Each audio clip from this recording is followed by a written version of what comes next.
There were two things this week that really capture so much of the heart of the Trump administration. First, the House passed a bill that will shift an enormous amount of wealth upwards from the poorest to the wealthiest. That is at the heart, not just of the Trump agenda, but of the Republican Party agenda for about half a century now.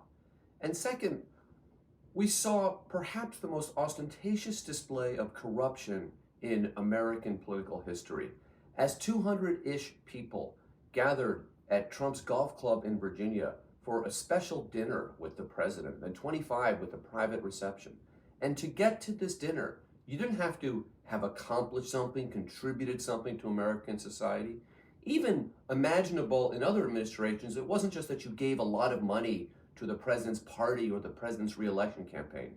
No, these people were invited to this dinner because they invested, and I use that word very lightly, very loosely, in Trump's meme coin. In other words, they put a lot of money into the most explicit part of the Trump grift, and in exchange, they got to spend time with the president, although only about 25 had real time with the president, and were explicit that they were going to use that time to ask Trump to do things to make them richer.